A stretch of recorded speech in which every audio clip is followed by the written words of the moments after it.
Hello everyone, बहुत बहुत स्वागत है आप सभी का फिर से अपने इस नए वीडियो में। और यदि आप पटना यूनिवर्सिटी में एडमिशन के लिए यदि आप पटना यूनिवर्सिटी में पीजी एडमिशन के लिए अगर आपने ऑनलाइन अप्लाई किया था तो आपको पता है इसमें ऑनलाइन अप्लाई करने का जो लास्ट डेट था वो 20 जुलाई तक था।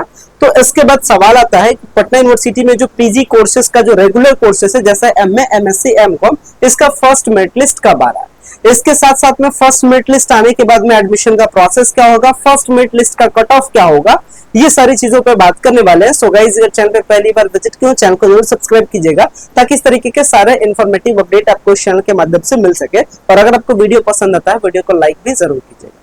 सबसे पहली बात, पटना यूनिवर्सिटी के पीजी एडमिशंस को लेकर के यूनिवर्सिटी की तरफ से ये कल नोटिस जारी कर दिया गया है कि इसका जो फर्स्ट मेरिट लिस्ट है वो 24 जुलाई को आ जाएगा और इसके बाद इसका जो एडमिशन का प्रोसेस है वो 26, 27 और 29 जुलाई को होगा।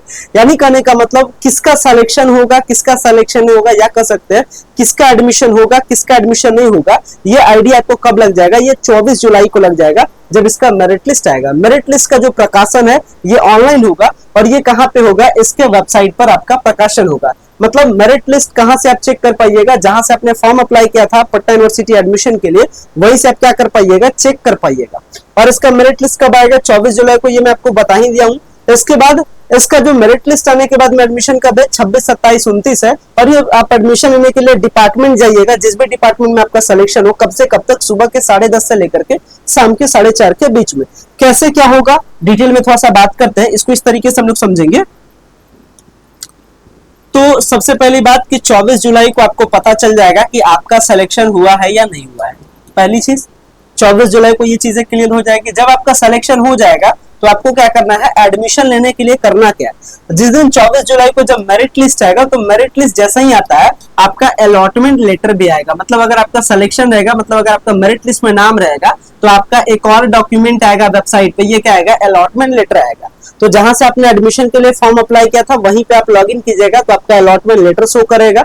इसके साथ साथ में अगर आपका सिलेक्शन हो गया होगा तो आपका पे फी का भी ऑप्शन आएगा, मतलब एडमिशन का जो पैसा है ये भी जमा करने का ऑप्शन आएगा। तो जैसे ही आपका मेरिट लिस्ट में नाम आता है आपको अपना अलॉटमेंट लेटर डाउनलोड करना है, आपको अपना एडमिशन का पैसा जमा करना है और जमा करने के बाद 26, 27 और 29 ये 3 दिन का टाइम मिला है। जिस भी सिलेक्शन, जिस भी डिपार्टमेंट में आपका सिलेक्शन हो, फिर क्या करना है, डॉक्यूमेंट लेकर के आपको इस डिपार्टमेंट में चले जाना है इस रेस्पेक्टिव डेट में, सुबह के 10:30 से लेकर के शाम के 4:30 के बीच में। इसके बाद आपका डॉक्यूमेंटेशन का प्रोसेस कंप्लीट होता है और आपका एडमिशन कंप्लीट हो जाता है।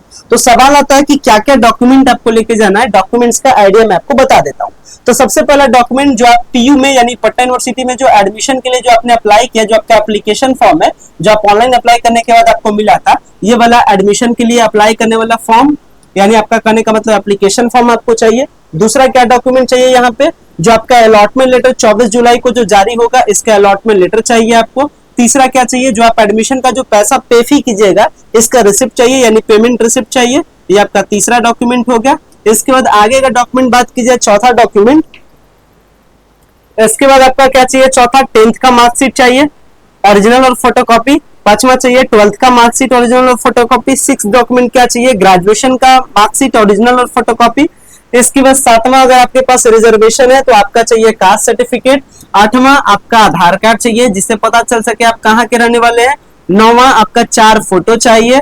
10वां डॉक्यूमेंट आपका क्या चाहिए, आपका सीएलसी चाहिए, कहां से आप पढ़ करके आए हैं। 11वां आपको चाहिए आपका माइग्रेशन चाहिए, कौन से यूनिवर्सिटी से पढ़ के आए। इस तरीके से कुल मिलाकर के 10 से 11 डॉक्यूमेंट की जरूरत होती है। ये सारे डॉक्यूमेंट को लेकर के फिर 26, 27, 29 को डिपार्टमेंट जाइए, डिपार्टमेंट में जाकर के ये सारा डॉक्यूमेंट को जमा कीजिए और इसके बाद फाइनली आपका एडमिशन हो जाता है। सवाल आता है कि किस सब्जेक्ट का मेरिट लिस्ट हाई जाने की उम्मीद है, किस सब्जेक्ट का जो कट ऑफ है वो कम जाने की उम्मीद है। ये आइडिया पता चलता है कितना फॉर्म उस सब्जेक्ट में अप्लाई हुआ।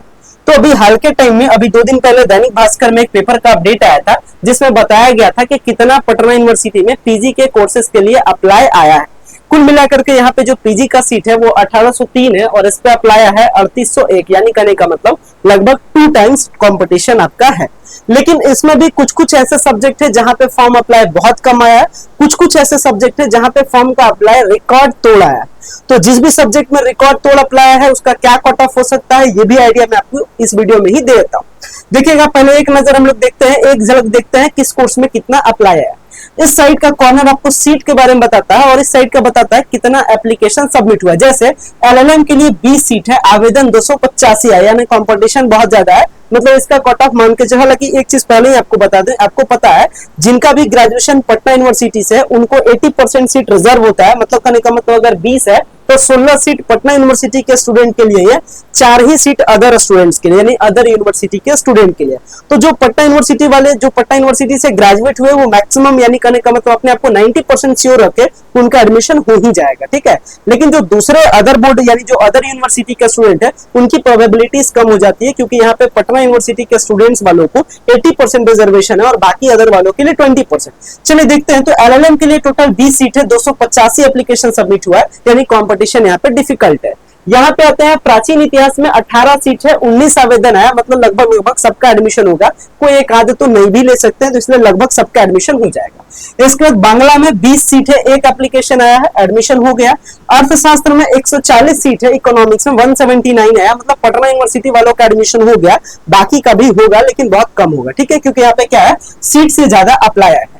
अंग्रेजी में टोटल 70 सीट है, अप्लाई आया है 201, यानी कहने का मतलब पटना यूनिवर्सिटी वाले स्टूडेंट्स का भी जिनका परसेंटेज कम है उनको दिक्कत हो सकता है, क्योंकि सीट लिमिटेड है और अप्लाई इसका 3 गुना आया है, तो आप इससे आइडिया लगा सकते हैं। इसके बाद भूगोल ज्योग्राफी में 84 सीट है, अप्लाई है 153 अप्लाई है। आप सोच सकते हैं इसमें भी क्या है कंपटीशन डिफिकल्ट है। हिंदी में 80 है, टोटल अप्लाई 101 आया, मतलब पटना यूनिवर्सिटी वालों का हो जाएगा, बाकी अदर वालों का भी होगा लेकिन बहुत कम होगा। इसके बाद में बात करते हैं इतिहास में 120 है, 240 एप्लीकेशन सबमिट हुआ है एमए हिस्ट्री के लिए, मतलब कॉम्पिटिशन डिफिकल्ट, मतलब कॉम्पिटिशन क्या है डबल है। इसके बाद में होम साइंस के लिए 60 सीट है, 17 एप्लीकेशन है, मतलब सबका एडमिशन हो जाएगा, चाहे आप पटना यूनिवर्सिटी के स्टूडेंट रहे या अदर यूनिवर्सिटी के स्टूडेंट रहे। इसके साथ सिमिलरली मैथिली में भी सबका हो जाएगा, पर्शियन में भी सबका हो जाएगा, दर्शन शास्त्र फिलोसफी में टोटल 80 सीट है, 58 ही एप्लीकेशन सबमिट हुआ, मतलब सबका एडमिशन हो जाएगा। इसके बाद आते हैं राजनीतिक शास्त्र में, पॉलिटिकल साइंस में 82 सीट है और एप्लीकेशन सबमिट हुआ है 254, मतलब सबका नहीं होगा, 3 टाइम्स से भी ज्यादा कंपटीशन है, ठीक है। तो लगभग कह सकते हैं कि ये 3 टाइम्स के आसपास का कंपटीशन है, और इसमें पटना यूनिवर्सिटी में समझ लीजिए कि 60% वालों का भी हो जाएगा, लेकिन अदर वालों को दिक्कत होगा। आगे बढ़ते हैं। मनोविज्ञान साइकोलॉजी में 84 सीट है, टोटल एप्लीकेशन सबमिट हुआ है 137, यानी कहने का मतलब डबल टाइम के आसपास का कंपटीशन। संस्कृत में टोटल 40 सीट है, एप्लीकेशन 13 सबमिट हुआ, मतलब सबका एडमिशन हो जाएगा। सोशल साइंस में सोशियोलॉजी में टोटल 100 सीट है और एप्लीकेशन सबमिट हुआ है कितना 112। तो ये सोशियोलॉजी का स्टेटस हमने आपको बताया। उर्दू में टोटल 40 सीट है, 41 एप्लीकेशन सबमिट हुआ है, मतलब एडमिशन सबका हो जाएगा। कंपटीशन एमकॉम में आता है, टोटल 200 सीट है, एप्लीकेशन 397 सबमिट हुआ है, मतलब कि डबल टाइम का कंपटीशन है। मतलब पटना यूनिवर्सिटी वालों का तो मैक्सिमम प्रोबेबल है कि 60 प्लस 65 प्लस रहेंगे तो एडमिशन हो जाएगा, लेकिन अदर वालों को दिक्कत होगा। इसके साथ एमएड में 50 सीट है, एप्लीकेशन 253 सबमिट हुआ है, मतलब कंपटीशन बहुत डिफिकल्ट है। इसके बाद बॉटनी में 32 सीट है, एप्लीकेशन सबमिट हुआ है 157, यानी कहने का मतलब 5 टाइम्स कंपटीशन है, मतलब एडमिशन सबका नहीं हो पाएगा।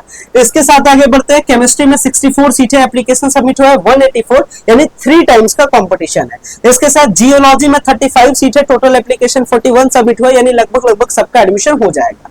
60 मैथ में 60 सीट है, टोटल सबमिट हुआ है 180, यानी 3 टाइम का कंपटीशन। फिजिक्स में टोटल सीट है 50, एप्लीकेशन सबमिट हुआ है 164, यानी कहने का मतलब इसमें भी 3 टाइम से ज्यादा कंपटीशन है। स्टैटिस्टिक्स में टोटल सीट है 36, एप्लीकेशन सबमिट हुआ है 48, मतलब लगभग एडमिशन हो जाएगा। इसके साथ जूलॉजी में सबसे रिकॉर्ड तोड़ एडमिशन, 40 सीट पे 355 एप्लीकेशन, यानी कहने का मतलब 10 टाइम्स कंपटीशन। यानी ऐसे ही समझ सकते हैं अदर यूनिवर्सिटी वाले स्टूडेंट जिनका 90% प्लस होगा उनका ही जूलॉजी में हो पाएगा, और जो पटना यूनिवर्सिटी के स्टूडेंट है जिनका 75% प्लस होगा, 80% के आसपास जिनका होगा, उनका जूलॉजी में एडमिशन हो जाएगा। ये तो फिर आपको बैकअप रखने की जरूरत है। इसके साथ पीजी डिप्लोमा इन लोक प्रशासन में 20 सीट, 27 एप्लीकेशन सबमिट हुआ है, लगभग सबका एडमिशन हो जाएगा। यानी इसको आप ऐसे समझ सकते हैं। पहली चीज ये आप समझ लीजिए कि यहाँ का जितना भी पीजी का जो सीट है इसमें 80% रिजर्वेशन होता है पटना यूनिवर्सिटी के स्टूडेंट के लिए, बाकी 20% होता है अदर के लिए। तो अभी किस सब्जेक्ट में क्या कंपटीशन है ये आपको दिख ही गया है। आप ऐसे आइडिया लगा सकते हैं जिसमें कंपटीशन 2 टाइम्स में या 3 टाइम्स है, या कह सकते हैं इससे ज्यादा है, मोटा मोटी समझ लीजिए अदर यूनिवर्सिटी के स्टूडेंट्स के लिए कम से कम उनको 90% के आसपास होना चाहिए, यानी 87, 88 या 91, 92 इतना के आसपास रहेगा तो आपका एडमिशन कंफर्म है। नहीं तो फिर आपके लिए क्या हो जाएगा, दिक्कत हो जाएगा। और जो पटना यूनिवर्सिटी के स्टूडेंट है वैसे सीट पे इनको 80% के आसपास रहना पड़ेगा, यानी 78, 79 81 82 इतना के आसपास रहते हैं तो आपका एडमिशन हो जाएगा। बाकी जिस सब्जेक्ट में कंपटीशन है उसमें तो आराम से एडमिशन हो जाएगा। जैसे मैंने बताया जूलॉजी में सीट मान लेते हैं एक है और एक सीट पे 10 स्टूडेंट का स्ट्राइक रेट है, मतलब कहने का मतलब जिसका सबसे ज्यादा परसेंटेज होगा उसी को जूलॉजी का सीट मिलेगा। तो अगर आप जिस सब्जेक्ट के लिए अप्लाई किए उसमें बहुत ज्यादा कंपटीशन है तो आपको बैकअप प्लान भी रखना है, और बैकअप प्लान मैं आपको देता हूं। एक तो आपका पटना यूनिवर्सिटी, दूसरा आपके लिए पाटलिपुत्रा यूनिवर्सिटी है, पाटलिपुत्रा में बैकअप आप रख सकते हैं, तीसरा आपके लिए है ओपन में नालंदा ओपन यूनिवर्सिटी। इसके साथ साथ में अभी वीर कुंवर सिंह यूनिवर्सिटी में भी अप्लाई चल रहा है वीकेएसयू में। तो ये 3-4 ऑप्शन में दे दिया हूं आपको बैकअप के लिए। अगर आपका यहाँ कंपटीशन डिफिकल्ट है, आपका परसेंटेज कम है, तो आप दूसरे जगह भी अप्लाई कर सकते हैं। ठीक है, बाकी पीपीयू-पीजी का स्पॉट होने वाला है 4 अगस्त के आसपास, इस पर भी मैंने अपडेट दी है। एनओयू का भी अपडेट है, बीकेएसयू का भी अपडेट है, तो आप चैनल पे जाकर के सर्च कर सकते हैं ये सारे यूनिवर्सिटी में पीजी का एडमिशन कैसे अप्लाई होता है। हालांकि जैसा ही मेरिट लिस्ट आता है 24 जुलाई को, फिर मैं आपसे मिलता हूं, फिर मैं आपको फर्दर अपडेट करता हूं क्या कैसे करना है और डिटेल में सारी बात करेंगे। फिलहाल मैं इस वीडियो को एंड करता हूं। So much, thank you.